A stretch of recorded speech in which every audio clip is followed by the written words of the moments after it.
الذين إن مكناهم في الأرض أقاموا الصلاة وآتوا الزكاة وأمروا بالمعروف ونهوا عن المنكر وللہ عاقبۃ الامور۔ میرے ہم مکتب ساتھیوں، آج مجھے جس عنوان کے تحت اس باروکنہ مجلس میں موقع ملا ہے وہ ہے پاکستان کیوں بنایا گیا۔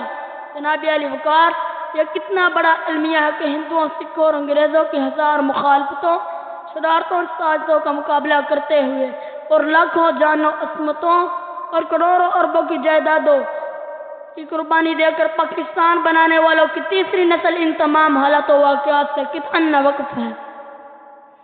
وہ اکثر نہایت معصومیت کے ساتھ یہ سوال کر دیا کہ پاکستان کیوں بنایا گیا، انڈیا کو کیوں توڑا گیا، اگر ہم اکٹھے رہتے تو کیا تھا اور اگر ہم دوبارہ اکٹھے ہو جائے تو کیا حرج۔ آئیے جانتے ہیں کہ محمد علی جناح نے پاکستان کس مقصد کے تحت بنایا تاکہ ہمیں پاکستان بنانے کے مقصد کا علم ہو سکے۔ علیحدہ ملک بنانے کی قرارداد جب محمد علی جناح نے پیش کی تو ساتھ یہ نعرہ لگوایا، پاکستان کا مطلب کیا؟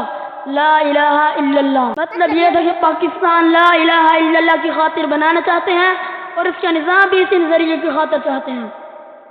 4 مارچ 1946 کو محمد علی جناح نے شیلانگ میں خطاب کرتے ہوئے کہا، اسلام مکمل ضابطہ حیات ہے، اس نے دین کو سیاست سے الگ نہیں کیا جا سکتا۔ ہر ایک مسلمان کے پاس قرآن مجید کا ایک نسخہ ہونا چاہیے تاکہ وہ اپنی رہنمائی خود کر سکے۔ بمبئی میں خطاب کرتے ہوئے کہا، اگر کوئی چیز اچھی ہے تو وہ اسلام ہے، اگر کوئی چیز اچھی نہیں تو وہ اسلام نہیں، کیونکہ اسلام کا مطلب عین انصاف ہے۔ کراچی میں خطاب کرتے ہوئے کہا، وہ کون سا رشتہ ہے جس میں منسلک ہونے سے تمام مسلمان جس عہد کی طرح ہیں؟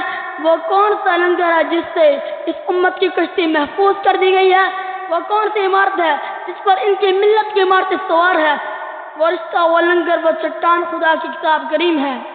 مجھے یقین ہے کہ جو ہم آگے بڑھتے جائیں گے ہم میں زیادہ سے زیادہ اتحاد پیدا ہوتا جائے گا۔ 25 جنوری 1941 کو محمد علی جناح نے کراچی بار ایسوسی میں خطاب کرتے ہوئے کہا، میرے علم میں یہ بات لائی گئی ہے کہ کچھ لوگ جان بوجھ کر شرارت کر رہے ہیں اور شور شرابہ کر رہے ہیں کہ پاکستان آئین کی بنیاد شریعت پر نہیں ہوگی۔ محمد علی جناح نے اپنی زندگی کی آخری سرکاری تقریب اسٹیٹ بینک آف پاکستان کے افتتاح کے موقع پر فرمایا، ہم ایک ایسا معاشی نظام مرتب کرنے جا رہے ہیں جو اسلامی اصولوں کے مطابق ہوگا، مگر اب کا معاشی نظام انسانیت کو فائدہ پہنچانے میں ناکام رہا ہے۔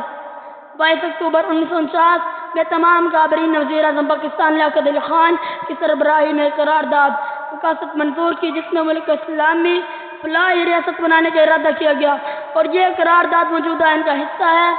تقاضا کر رہا ہے اب وطن کا ہر گلی کوچہ، تقاضا کر رہا ہے اب وطن کا ہر گلی کوچہ، یہاں کسی صورت نظام مصطفیٰ کر دو۔